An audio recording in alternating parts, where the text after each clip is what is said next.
Welcome, everyone. My name is Alex Walzer. I'm the Director of Public Programs at YIVO.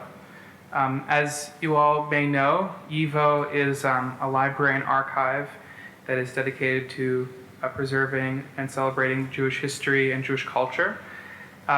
Central to YIVO is those collections, our holdings, which are more than 22 million documents and over 400,000 books. And in addition to making this material available for researchers who come here every day, we do a variety of other programming to bring this culture and this history to life through public programs, education, classes, exhibitions. And we're always very excited when we can bring that history and that cultural context to today. And so we're very excited to be hosting the Tel Aviv Review podcast, recording an episode with Michael Walzer. So the Tel Aviv Review is a podcast that showcases the latest developments in the realm of academic and professional research and literature about the Middle East and global affairs. It discusses Israeli, Arab, and Palestinian society, the Jewish world, the Middle East and its conflicts, and the issues of global and public affairs with scholars, writers, and deep thinkers. The podcast is hosted by Gilad Halpern. Gilad is an Israeli journalist and broadcaster who's worked for many news organizations, including Haaretz and Ynet. And I'm going to turn it over to Gilad. Thank you, Alex. Good evening, everybody, and thank you all for coming out tonight. Welcome to this special live recording of the Tel Aviv Review podcast, which is produced in conjunction with YIVO, the Institute for Jewish Research. My name, as has been mentioned, is Gilad Halpern, and I'm the co-host of the Tel Aviv Review, which is a program dedicated to books and ideas, mainly, but not exclusively, about Israel. I'm also the co-editor of the brand new Tel Aviv Review of Books. It's an English language magazine that I invite you all to check out at tarb.co.il. It is also my absolute pleasure to be speaking tonight to one of the greatest intellectuals of our generation. Michael Walzer is Professor Emeritus of Social Science at the Institute for Advanced Studies in Princeton. A political theorist of international renown, he has authored numerous books, most notably Just and Unjust Wars, Spheres of Justice, and Interpretation and Social Criticism, that have long since become canonical. Tonight's discussion will be dedicated to his latest book, entitled A Foreign Policy for the Left. It has just been published by Yale University Press. Professor Michael Walzer, it is an absolute pleasure to have you here. Thank you Welcome. for having me. So the premise of your book is that the left has an inherent problem with one aspect of international relations, and that is the application of force worldwide. Can you explain what the problem is and where it comes from? Yes. But I should start by saying that the problem arises in a good way. We, on the left, oppose militarism. We oppose imperial conquests. We think that the decision to use force should always be a difficult decision, and one made only after looking for alternatives. But this aversion, this wariness about the use of force has become, especially among leftists who live in imperial powers or hegemonic powers, has become an ideology whose essential purpose is to insist that every use of force by a country like the United States must have some imperial purpose or some capitalist purpose. And so every use of force should be opposed. And that's not the doctrine of the whole left. If you think about the Kosovo intervention, this was a center-left war. Clinton was president in the United States, a very weak representative of the center-left. The Labour Party was in power in Britain, the Socialist Party in France, a coalition of Social Democrats and Greens in Germany and the Democratic Party of the Left in Italy. And that was the coalition that decided to intervene to stop an anticipated massacre in Kosovo, a successful intervention in my view. The German philosopher Jürgen Habermas called it illegal but morally necessary, and I think that got it exactly right. So that was a center-left war, but everyone farther to the left opposed it. But why does it matter? Because those people who oppose to any kind of military intervention are perhaps a loud group, but they are a minority group. I can't think of any time in recent history where these people were in power.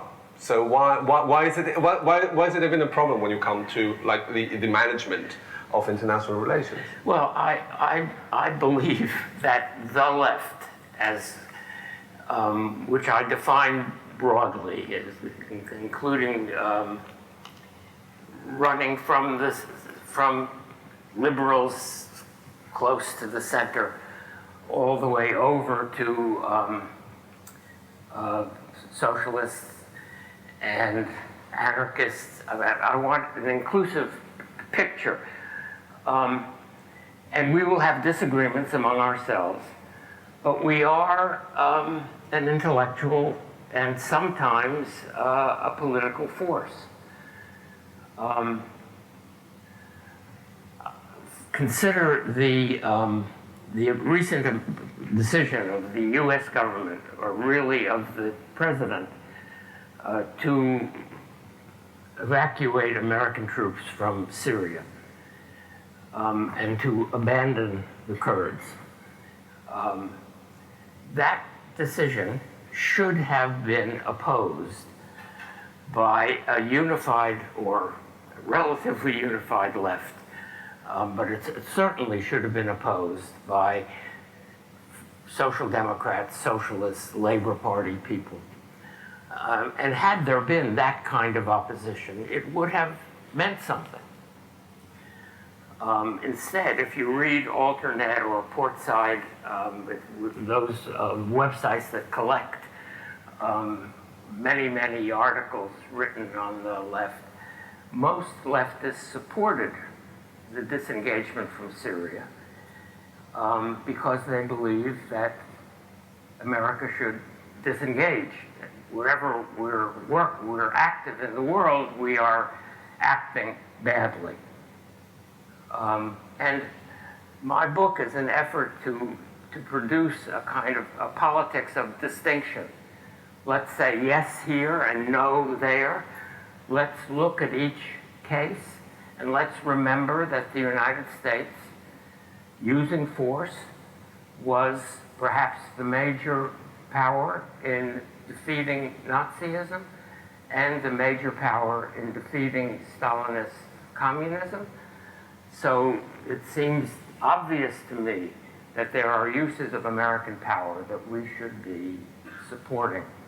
And the effort to help to create some kind of decent regime of autonomy for the Kurds in Syria and Iraq is a cause that the left should support. I think that it's not so much those who say who have this knee-jerk reaction against any kind of military intervention coming from the United States, but the problem is the very different shades of grey of where you draw the line. Mm-hmm. I think that your problem is more with people who disagree with you on when it is right or morally just, or even, a practical and a pragmatic decision that would bring an end to certain hostilities. That they just don't see eye to eye with you on the practicality or the morality of a certain intervention. Not pacifists per se who are opposed to any kind of military intervention. Right. What do you say to them? Well, there are disagreements of that sort, and they are serious disagreements, and we need to argue and make a case for going in or not going in. But what I encounter again and again on the left is a simple belief. Look, it has parallels on the right, and the parallels are very interesting. There are people on the right, like our president, who believe that if America disengaged from the world, it would be good for America. And then there are people on the left who think if America disengaged from the world, it would be good for the world. Mm-hmm. And there is a kind of isolationism that both of these groups can support. And I think I want to say that American power, look, we grew up, my generation, we grew up opposing the war in Vietnam. And we were right to do that. But I believe that some years before that, the US was right to intervene in Korea. And I think some years after that, the first Iraq intervention to protect Kuwait was also a justified war, and the second one not. And I want to help to develop a left, an intellectual and a political left that can make distinctions of that kind. I want to pick up on that and take Vietnam as an example, because it was such a complex and protracted episode that it might be difficult to say whether it was the right decision or wrong decision and compare it to Korea and other instances. Because it might have been the right decision at a certain time, but the wrong decision at another time. And that brings a whole new aspect of intervention, which is that you know how it starts, but you never know how it ends. I mean, war, as it is a very unpredictable situation. And even if you come with the best intentions and with an intention to just, fix a certain situation and run away, sometimes life has other plans. Yes.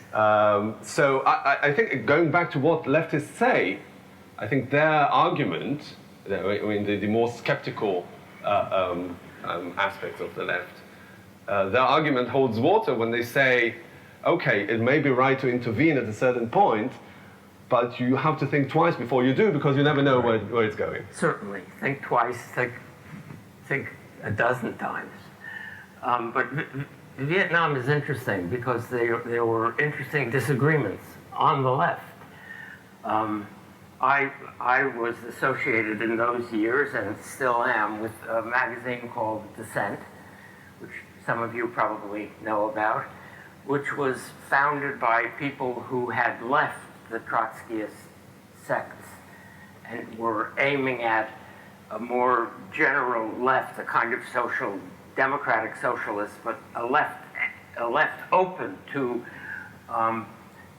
a wider public than any of the sectarian groups could possibly reach. But these, my comrades on Dissent, they knew the names of every independent leftist, of every Trotskyist that the Viet Cong had murdered. And they were not able to bring themselves to say that the U.S. should pull out because of that. And so they looked for a third force. They hoped that somehow American generals or diplomats would be smart enough to create in Saigon a regime that could rally the people of South Vietnam against the communists. But the Americans were not smart enough to do that. And instead, we created a regime which was brutally repressive and could only survive through repression, and was not able to mobilize the country against the Viet Cong, against the communist insurgents. And because the communists won the battle for hearts and minds in the Vietnamese countryside, the American war became a war against the people of rural Vietnam, and it was an increasingly brutal war. And then at some point, you had to say no to that. You had to say no, even though I was very much involved in the anti-war movement. I ran around the country giving speeches against the war. But I couldn't associate myself with people marching with Viet Cong flags. I couldn't associate myself with people who spelled America with a K.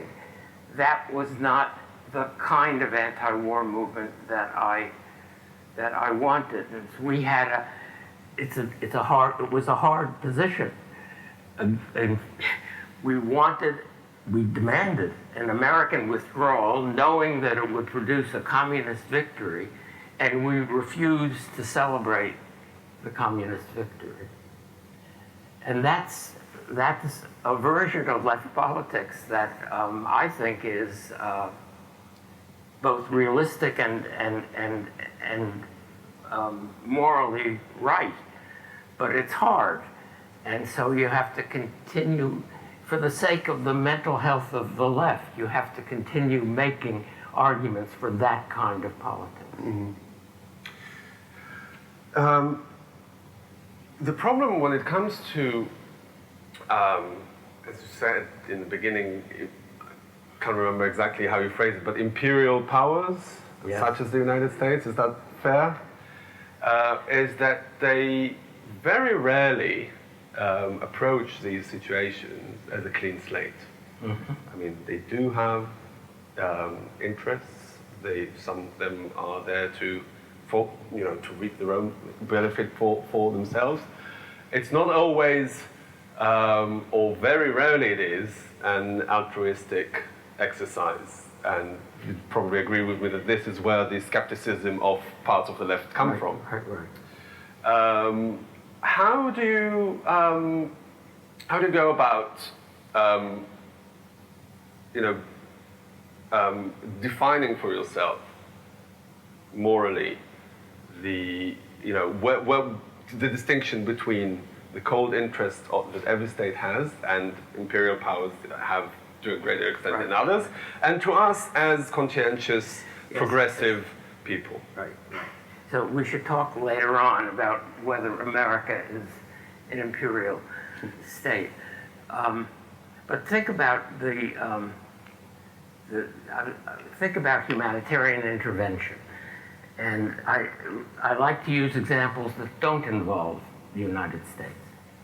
So the Vietnamese used armed force to shut down the killing fields of Cambodia. Now, they had strategic interests, I'm sure, but they stopped the killing. There is no such thing in politics as a pure moral will. Motives are always mixed. The Indians intervened in East Pakistan, helping to create Bangladesh and stopping a terror campaign by the Pakistani government that had produced millions of refugees.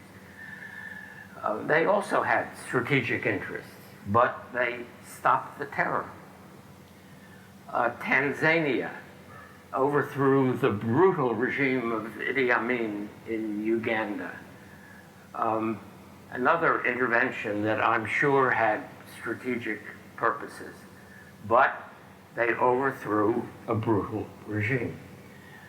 So I don't expect anywhere, even in non-imperial powers, I don't expect a purely moral politics. Politics is always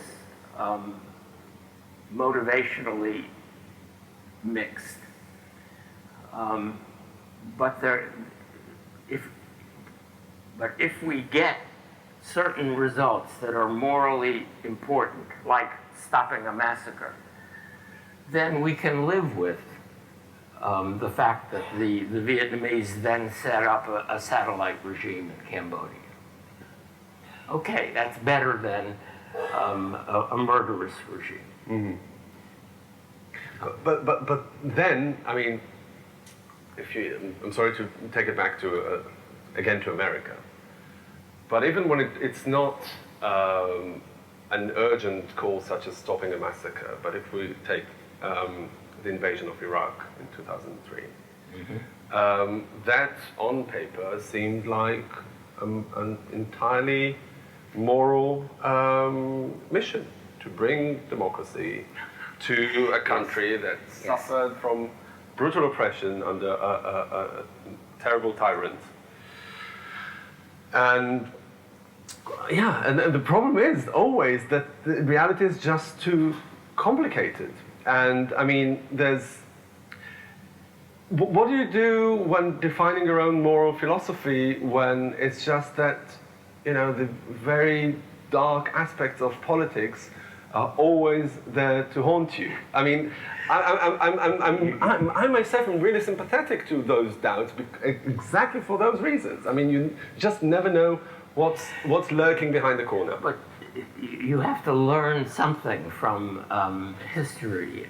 Stopping a massacre is a good reason for sending an army across a border.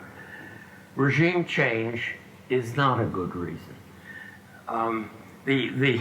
The model that we should have thought of immediately, the parallel, is the Red Army in 1919 marching on Poland to create a communist regime in Warsaw. The American Army, many years later, marching on Baghdad to create a democratic regime in Iraq. We can understand why the neocons, many of whom were ex-Trotskyists, would have supported the second, because they had the first still in their heads. But it's the Poles who have to establish communism in Poland, and it's the Iraqis who have to establish democracy in Iraq. And a foreign army is not the appropriate instrument of that kind of political transformation. So would you say that only the urgent call to stop a massacre that's already undergoing or is imminently about to undergo, only this is the moral obligation to intervene, or are there any other more? Well, self-defense is the classic, and self-defense can involve, as in 1967, preemptive self-defense. And defense of others is also, those are the self-defense and the defense of others. Self-defense when you are attacked, defense of others when they are being attacked. Those are, I think, the crucial justifications for the use of force. The problem with military intervention is that, as you say in the book, is that it's normally unilateral and is state-sponsored. And I think that in this respect, focusing on that from a leftist position could play into the hands of right-wing critics of the left, because it's the left's soft spot. The left what? The soft spot of the left. It's a blind spot.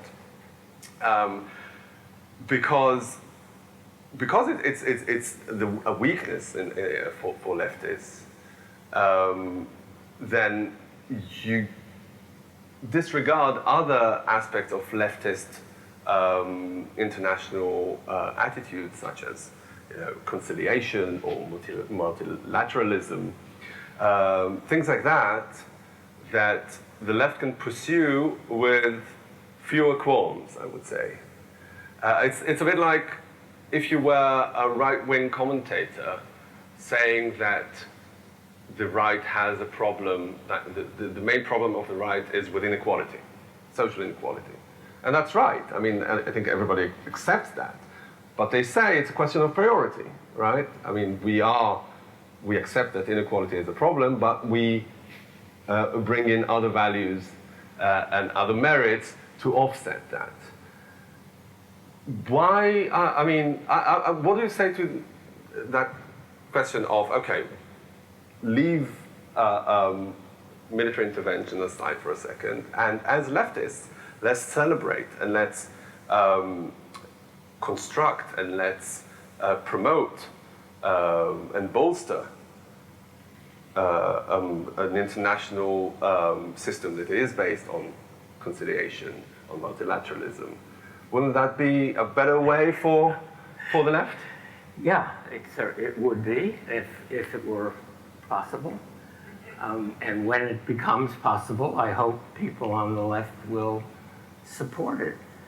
But look, we have to go back to the questions of when the Vietnamese went into Cambodia and shut down the killing fields, there was no one else who was going to do that.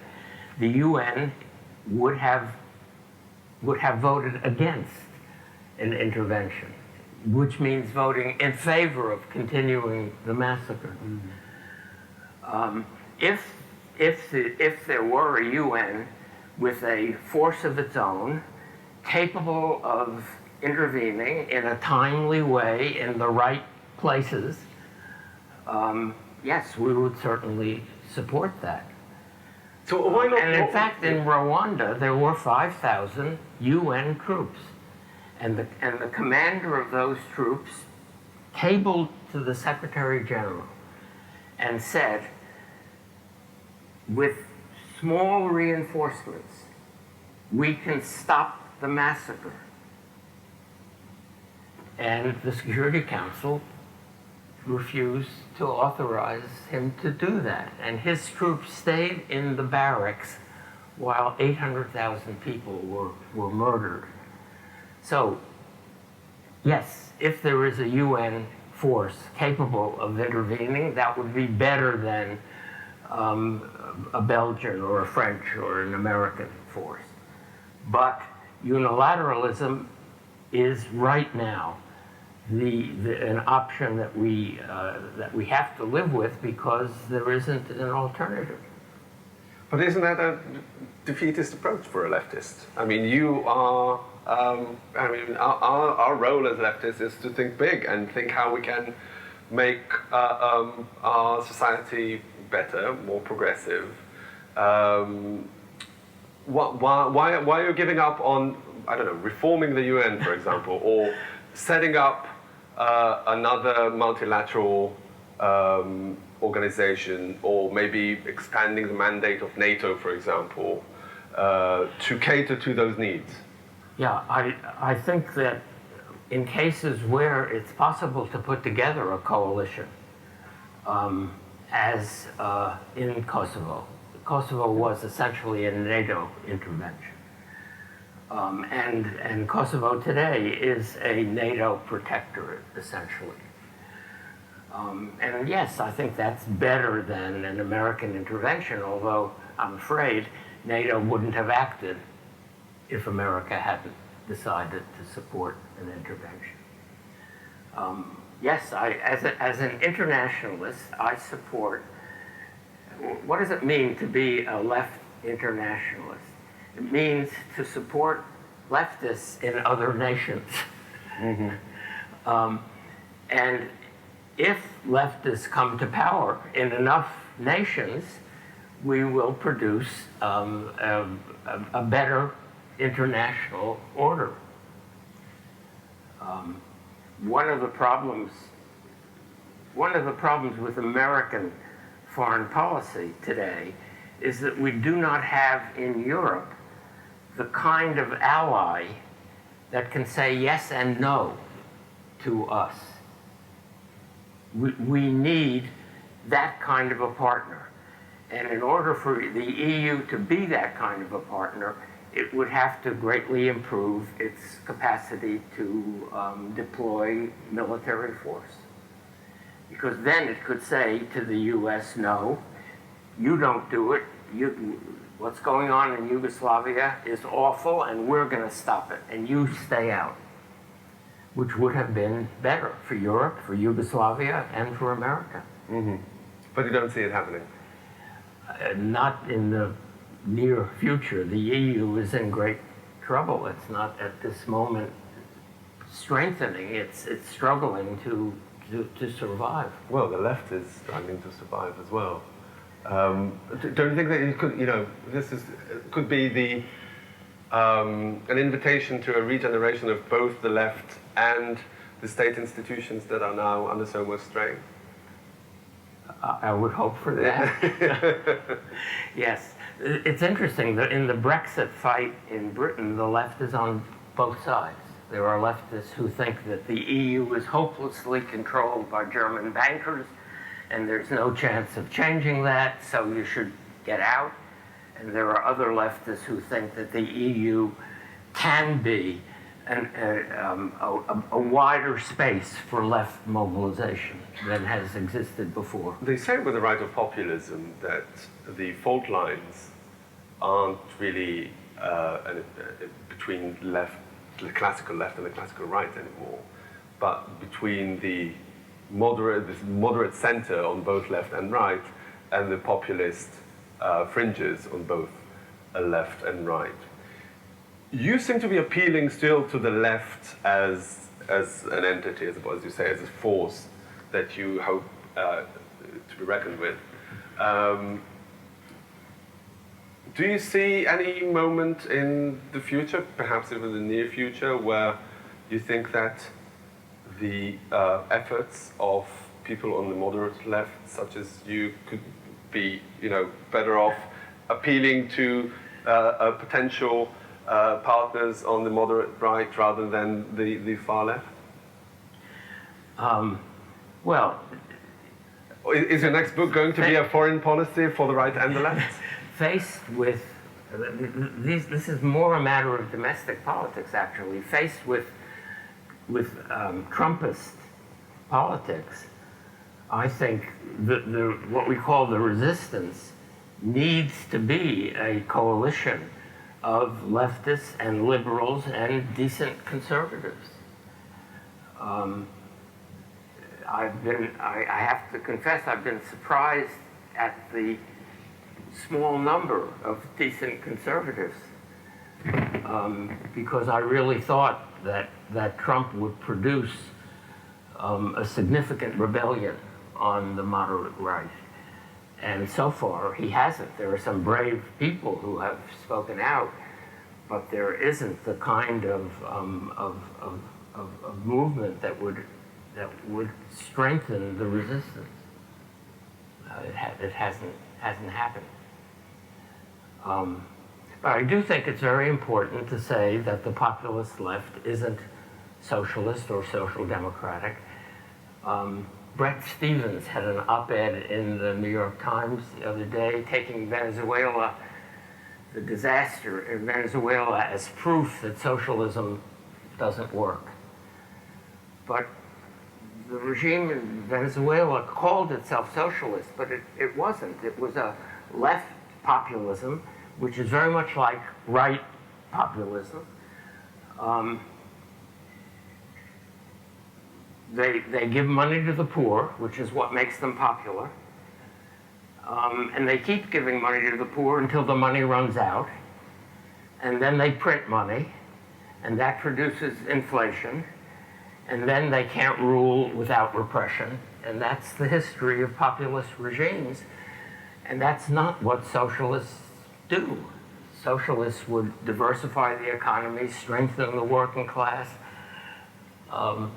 They would try to create a sustainable welfare state. That's the history of social democracy in Western Europe, which is one of the great achievements of the post-World War II period. Socialists and social democrats from Scandinavia to across Western Europe created probably the most decent political, social regimes in human history. Now they're in trouble, they need defense, and I think a lot of left politics these days is defensive politics. And that brings me to another point that you elaborate in your book, that you call the default position of the left, of having focused predominantly on domestic leftist policies and neglected foreign policies.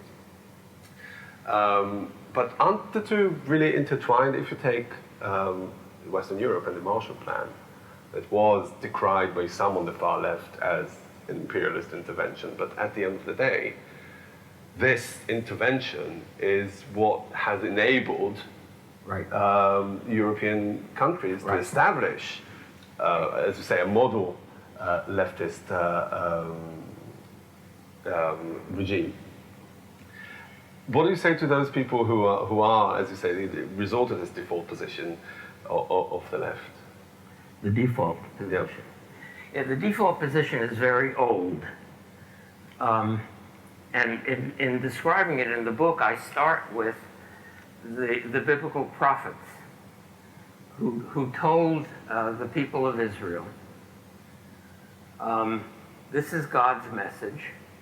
If you do justice, if you stop oppressing widows and orphans, if you stop grinding the faces of the poor, if you stop worshiping idols, I will establish you in this land forever, and I will defeat the Assyrians and the Babylonians. And all you have to do is establish justice at home.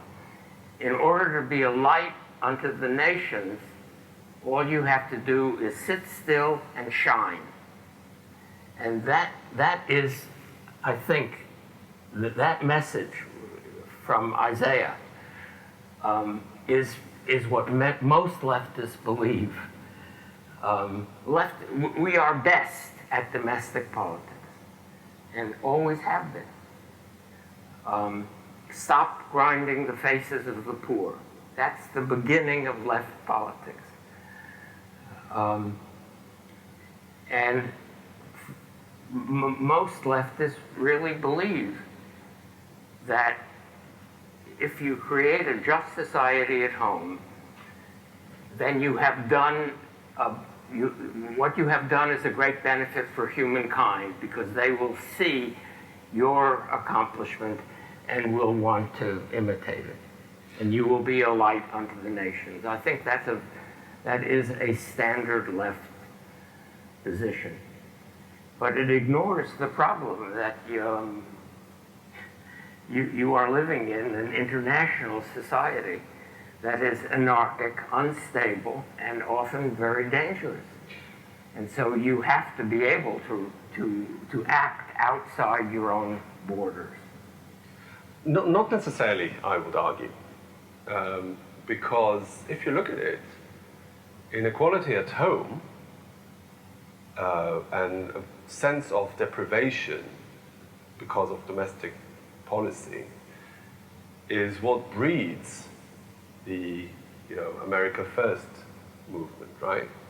They say we don't get the services and the money and what we should be getting as citizens of a very wealthy nation. Even if they don't say it, explicitly, this is really the mechanism behind it. Think about us before you think about other people elsewhere. So there is some mileage in that default position to say that the way to ensure a strong international presence for wealthy nations such as America is to ensure that there is popular support for it at home. And the way to do it is to cater to the needs of the people. And that's one of the issues now in the debate over globalization. And it is true, you have to address the needs of your own fellow citizens. And there is a sense in which they come first. But we live in an interconnected world, The existence of strong trade unions, for example, in Mexico or in China, would be a great benefit for the American economy, as well as for the people of Mexico and China. So we have interests abroad. We also have interests in a stable world order, in a less dangerous world, especially in an age when of weapons of mass destruction. We need an international system, and we need to be working to produce a stable international system.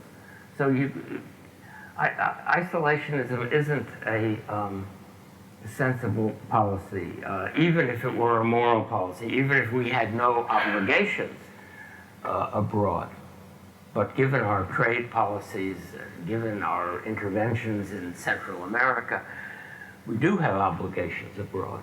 Mm-hmm. What happens when state interests contravene the moral obligation of the left to help the oppressed and victims of violence elsewhere? You say that you still are a statist, believing in the power of the states to be the predominant political agents in the world, but that does not discount or distract from the agency of people. And in relation to Iran, for example, you quote the Iranian human rights activist Shirin Ebadi, and I quote here, that human rights defenders, university professors, international NGOs should give aid to democratic institutions in despotic countries. So let's say that, for example, you cannot rely on states to deliver that. What can individuals or civil society groups do to do that? How do you envision that in practice? Yes, well, first I better explain what I mean by calling myself a statist. Right now, the crucial agency of any for social action is the state. People who don't have states are in deep trouble. People who live in failed states are in deep trouble. The greatest human suffering in the world today comes about because of statelessness, failed states, and states in the midst of civil war. States run by warlords without a regime that can bring law and order. So we need, I've argued before, you can really think about a better international order, you have to complete the state system. Because well, look, we should know this better than anyone else. The State of Israel was created in 1948, and it was a necessary creation. And we know the history of vulnerability and suffering that underlies that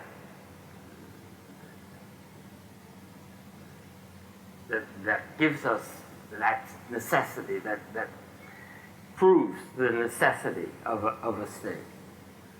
The Kurds need a state. The Armenians needed a state. The Palestinians need a state. Until everyone in the world has the support of a decent state, we aren't done with statehood and sovereignty. Once we have created a world of decent states, then we can begin to think about turning the boundaries into dotted lines and fostering communication and trade and scientific work across all of the boundaries. But first, people need the state. There is no other agency that can guarantee physical security, welfare, education, a decent economic, a regulated economy. There is no other agent in the world today that can do those things except the modern state. And so we should all be statists. We're not living in a post-Westphalian age. Cosmopolitanism is a dream for people which is only possible for people who are already living in strong and safe places.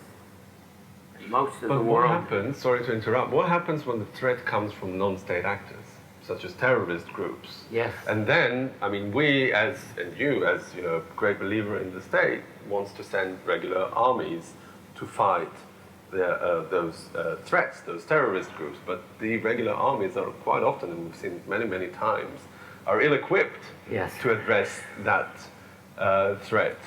So, I mean, I completely understand the benefit of adhering to a state system, but it often doesn't do enough to undo the threat. Well, some of the threats come from groups trying to establish states. That was the Irish Revolutionary Army, the FLN in Algeria, the Kurds, whom the Turks call terrorists, the PLO. I have no sympathy with leftists who make apologies for terrorism. I think it's very, very important to condemn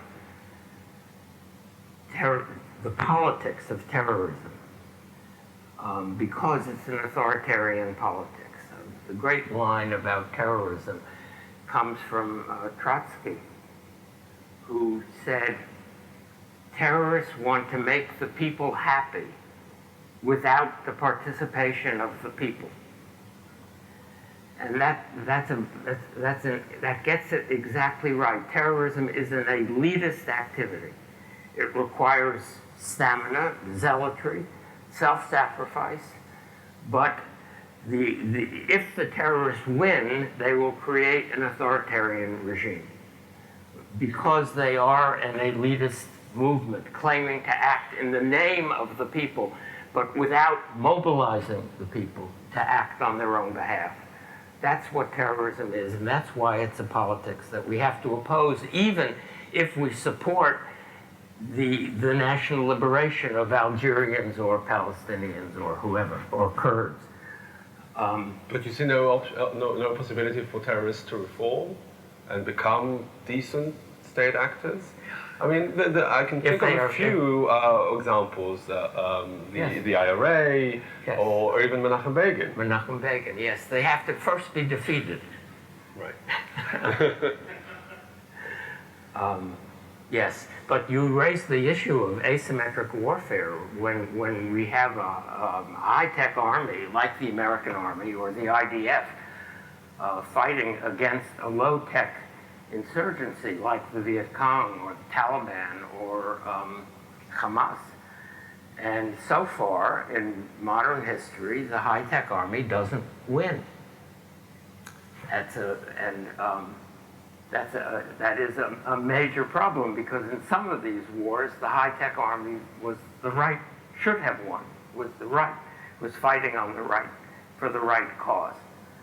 So, and that forces us to think about asymmetric warfare as a politics as well as a military activity. I would say even a bigger problem is the fact that terrorism makes the boundaries disappear between warfare and civilian life. I mean, the militants are so embedded among the civilians that it really makes the whole notion of military intervention, puts it in a completely different light. Well, not completely different. The issue is still how do you fight in ways that minimize the civilian casualties? How do you fight in ways that minimize the risks that you are imposing on civilians? And this is an argument in the U.S. Army and in the IDF. And the crucial question for this kind of warfare, the crucial moral question, is what risks do we ask our soldiers to accept in order to reduce the risks they impose on enemy civilians who are being used as cover by enemy soldiers or militants? And that's a very, very hard question, and it comes up in internal debates in the armies. The crucial armies that are fighting these kinds of wars are the U.S. Army and the Israeli Army, and these armies are debating this question. Let me give you an example from the American war in Afghanistan. Which I was given this example by a colonel just back from Afghanistan at the Army War College in Pennsylvania. And this was right after General McChrystal had announced the new rules of engagement for American soldiers in Afghanistan. So imagine this happened often. An American Army unit draws fire from the roof of a small apartment building in an Afghan town. The Taliban is on the roof. They don't know who is in the building. So what do? And the colonel said to me, in the old days, before the new rules of engagement, the soldiers would just pull back and call in the Air Force and blast to attack the Taliban on the roof and destroy the apartment building. The new rules of engagement say you can't do that. So what are the alternatives? Well, you can try to get a scout into the building to see if there are families in there. If it's empty, then you could call in the Air Force. Or you could try to get soldiers onto an adjoining roof who can fire directly at the Taliban on the roof without injuring people in the building. But both of those are more risky for your soldiers, whereas calling in the airstrike isn't risky for any of your soldiers, but very risky for civilians if there are civilians in the building. And the new U.S. rules of engagement at that time, this is 2011, required the soldiers to take the additional risk.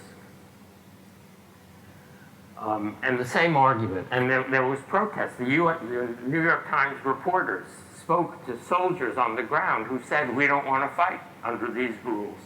They make it too dangerous. Some soldiers said that. Other soldiers thought this was the right thing to do. And the same arguments go on in the Israeli army. And that question, it's not an easy question because the soldiers are our kids. And what do we ask them to do when the civilians are being used by the other side, but they are as innocent as our civilians?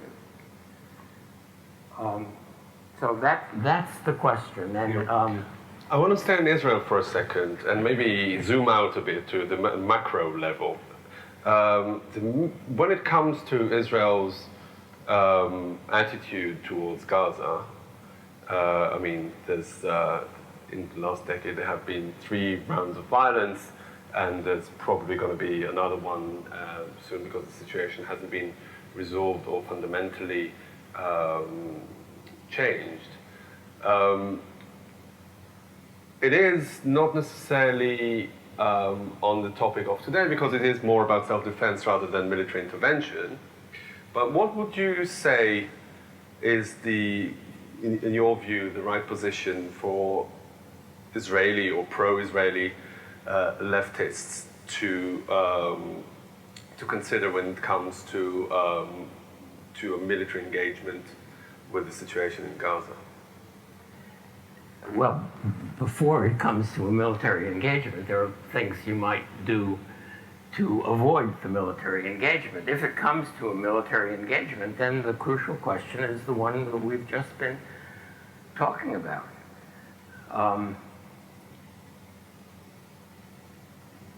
The Israeli practice in previous engagement of telephoning to civilians living in an apartment building which also includes Hamas offices, say.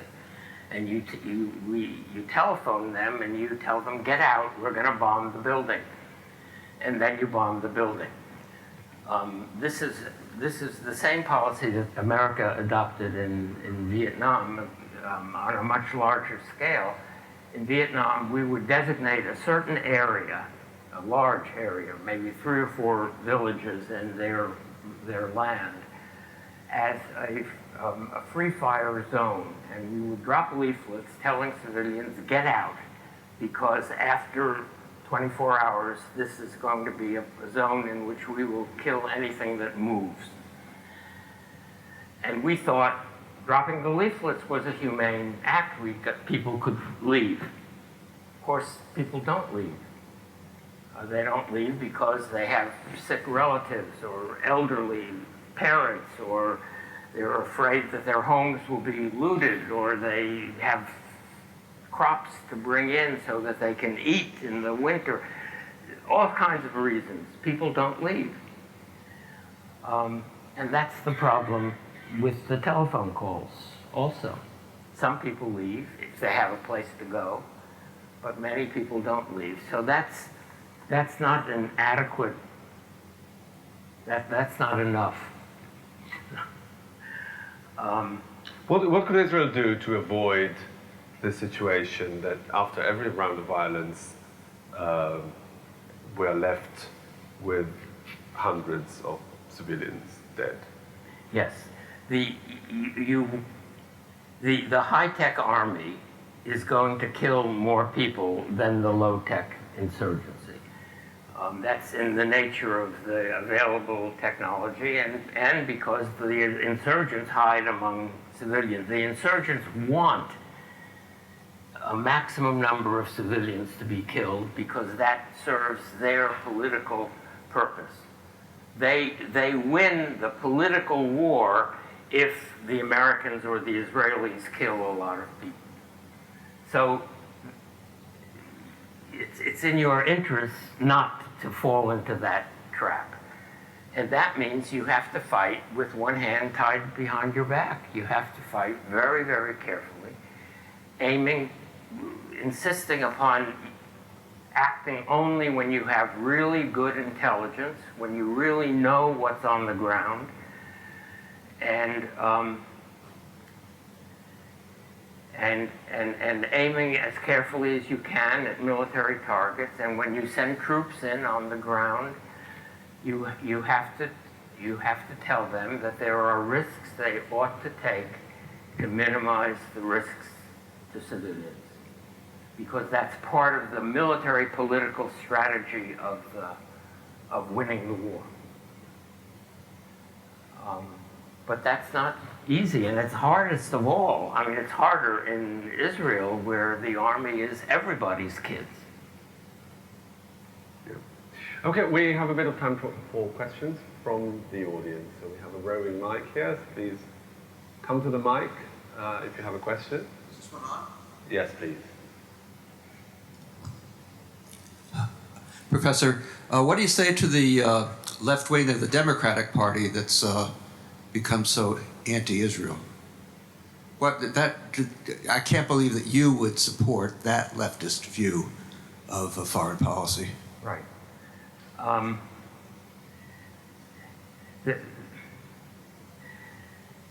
There is a growing hostility toward Israel in some parts of the left, among left Democrats.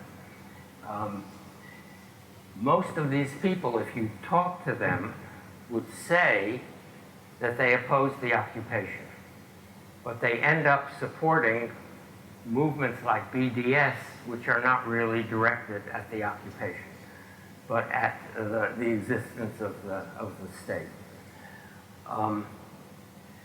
And it's very important to call them on that. I'm a member of a group of left academics around the country who oppose BDS on every campus where we have people and in all the professional organizations. And we've lost some fights, but we've won some very big fights. If you expose the real meaning of BDS, then a lot of people will break from that kind of politics. But that has to be done with persistence and care. You can't start by calling them all anti-Semites. That's not going to help. You know, the communists used to call the people who joined their Popular Front organizations useful idiots. A useful idiot was a very good-hearted person with all the right views who just didn't understand what a communist front was. And an awful lot of the people who support BDS, for example, do not understand what this organization stands for. And we need to tell them and to call them every time. Are you prepared to, are you calling for, are you criticizing the policies of this government, or are you trying to undermine the existence of a Jewish state? And most of them will say the first is what they intend. And then you have to explain to them that that's not what they're doing when they say the things they say. And that's going to be a battle. My question is a bit of an echo of the previous question. I'm afraid, how can a Zionist support the Democratic Party today? Isn't it going the way of Britain's Labour Party with the election of notable figures like Ilhan Omar and AOC and Rashida Tlaib? I don't hear it. I'm sorry. Speaking to the mic. Oh, sorry. What's happened to the Democratic Party? Hasn't it gone the way of Corbyn's Labour Party, with Ilhan Omar and AOC even, I would say, I don't know if you agree, and Rashida Tlaib? It's a struggle, wouldn't you agree, for even a progressive liberal Zionist to stick with the Democrats if he or she cares about Israel? Let me put it this way: has or has not the Democratic Party gone the way of Britain's Labour Party? And what do you think of Labour Party members who are sympathetic to Israel, by the way, who stick with the Labour Party still today? Right.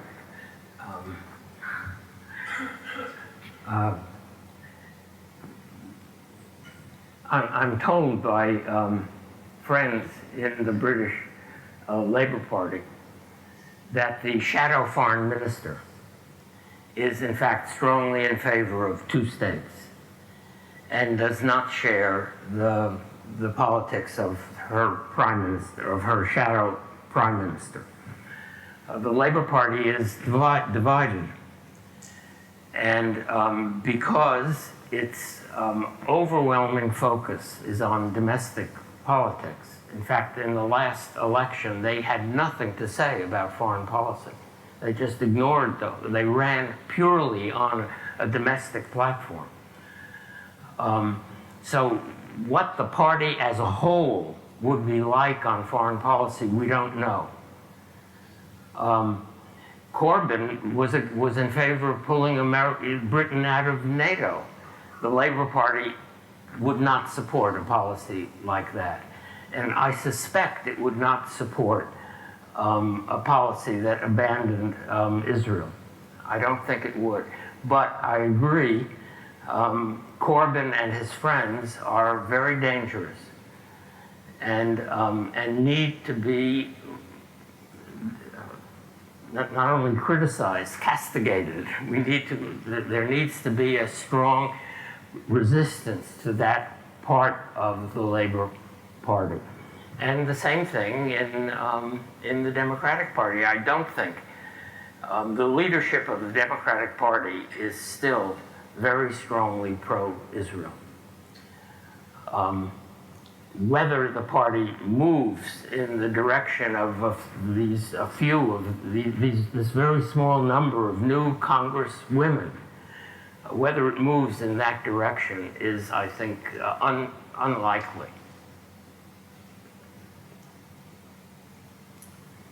I wanted to get back to the more general level you addressed before about the question of the necessity of the state. And I agree that it's necessary to have a state so that you can have a stable structure within which people can live. My question is, in a practical way, I find two problems with that. How do you get a state that really stays liberal? Because you have one thing is the psychological issue that when people get into power, even though they have the best of motives, they tend to want to stay in power rather than, do with the iron law of the oligarchy in Michel's. And then the other issue is the power of money, and it's not just capitalism, but the power of international business, whether it's China or the West. That there's such great power among people whose major interest is to increase their bottom line without concern for national boundaries at all. How do you deal with those things? Yes, there are a lot of corrupt states.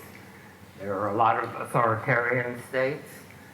There are a lot of states which are effectively run by coalitions of internal capitalists and external multinational corporations. Are there any that are not?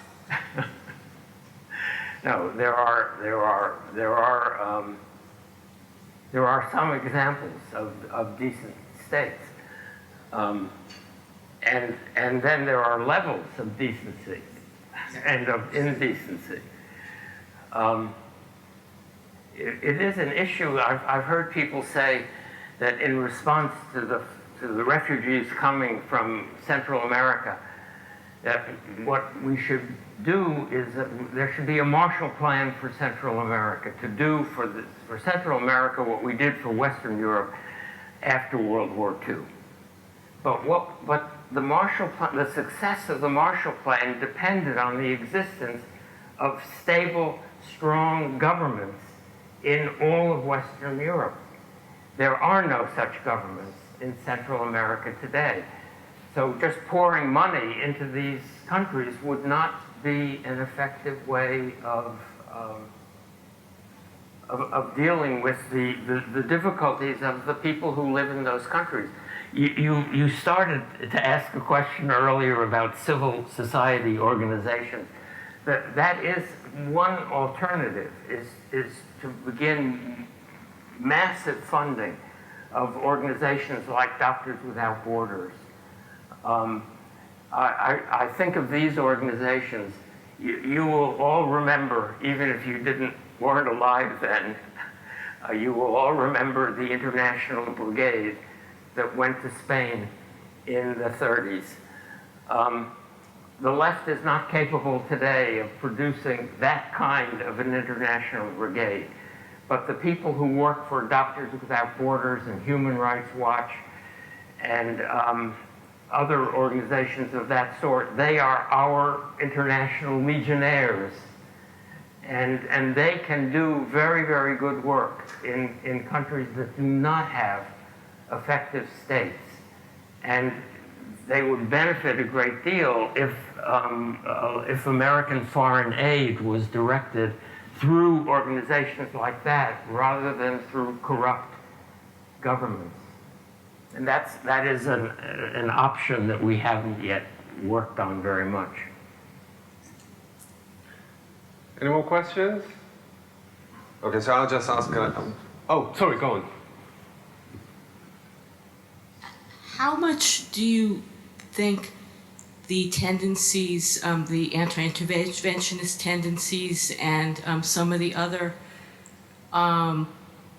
positions of segments of the left are today due to adherence to 19th century, early 20th century paradigms, and instead of being able to come to some kind of intellectual grasp about what's going on now in the 20th century, do you see any hope for any kind of comprehensive analysis on the left forming now?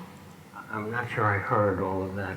Can you repeat the question into the Okay, mic? I think I'll just shorten what I asked and ask, how much do you think certain tendencies on segments of the left today are due to being trapped in 19th century paradigms rather than being able to grasp some of the complexities and new realities of the 21st century? Yes. Well, that's probably not a good question for an old man. I may be one of those trapped in 20th century, early 20th century. Yeah. The world has changed a lot, and it isn't. The world that you were referring to, late 19th, early 20th century, was a world of great empires and strong nation states. And we now have, the empires are pretty much gone, at least in the old style of an empire. We have more nation states than have ever existed in world history. And a lot of them are very, very weak and unstable. And we have patterns of communication and transportation which were unheard of in the earlier period. People can move and do move. We have massive migrations. And people we are in touch with, I think, more than we want to be, with because of the internet, with every voice, every voice that is shouting, somebody is hearing, which was certainly not true in the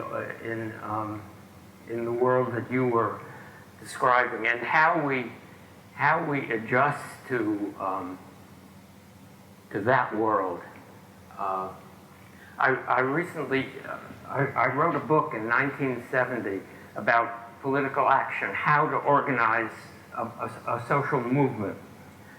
The book has been republished just this year, and I had to write a new preface, and the editor who was republishing the book said, your chapter on the media is the only chapter that's completely out of date. I wrote about how some movement organizer should talk to a reporter. That was the interaction between the movement and the media. Now we live in a different world, and I think it's my grandchildren who are going to have to figure out how to deal with that world, not me. I'd like to ask a question in a similar vein. Tonight and in the book, you look at historical examples in a rather broad view, without accounting, or perhaps only implicitly accounting for Great Schism that affected the left and the way that the international system is perceived, and that is the collapse of communism. Mm-hmm. So my question to you is, do you think that before and after 1989, the state of the left as you see it, with regards to the question at hand here, has changed fundamentally, or is it the same kind of impulses and attitudes that still animate it, only adapted to different circumstances? It hasn't changed as much as we thought it would. A lot of us thought that the collapse of communism would open the way for social democratic regimes in Eastern Europe, and obviously it hasn't done that. Communism was, I've written about this, communism, the Russian Revolution was a disaster for the international left, as well as for the people of the Soviet Union. Communism worked over time to discredit the left. And the apologists for communism, who formed a very significant part of the left until, at least until 56, but for some of them until 89, the apologists played a role in making an effective left, a decent left, impossible. The fall of the Soviet Union should have brought an end to that kind of apologetic leftism. It hasn't. To some extent, it has. Maybe to a large extent, no one on the left that I know is defending the North Korean regime. But the phenomenon of looking toward benevolently and then defending or apologizing for authoritarian regimes if they call themselves leftists, like Chavez in Venezuela, that didn't end with 89. The romance with authoritarianism, the argument that the entrenched power of capitalism, the entrenched power of the social hierarchy can only be overthrown by a dictatorial regime. This argument continues to be an argument that has adherents on the left, and it will regularly produce disillusionment, as with Venezuela today. It is promoted, to my mind, mainly by the older generation. Or correct me if I'm wrong. I don't see too many young people celebrating these old regimes. I think it's older socialists that just refused to fended off the disillusionment that many others of the circles have undergone.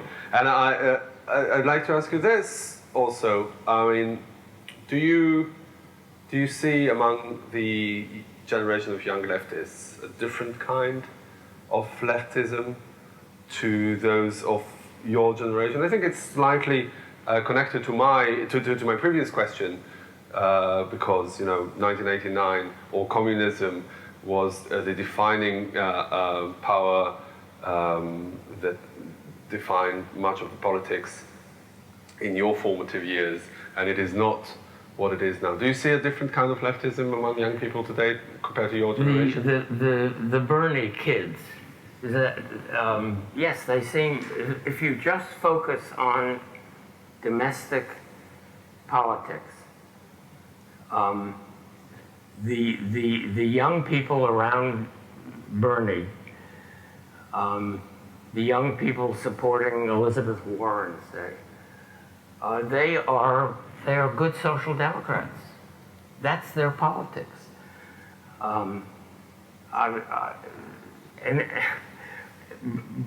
Bernie Sanders ran for president of the United States, which is the world's hegemonic power, without saying a single word about foreign policy.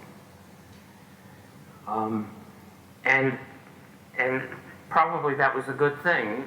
I don't know what he would have said about foreign policy, but on domestic policy, he is a Swedish social democrat. That's his politics.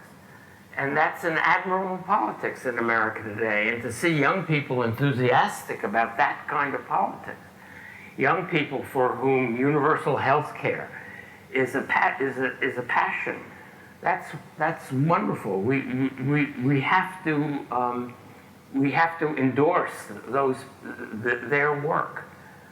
We may get into arguments with them about foreign policy. I suspect I will, but on domestic policy, they are a force for making America better, and we need them.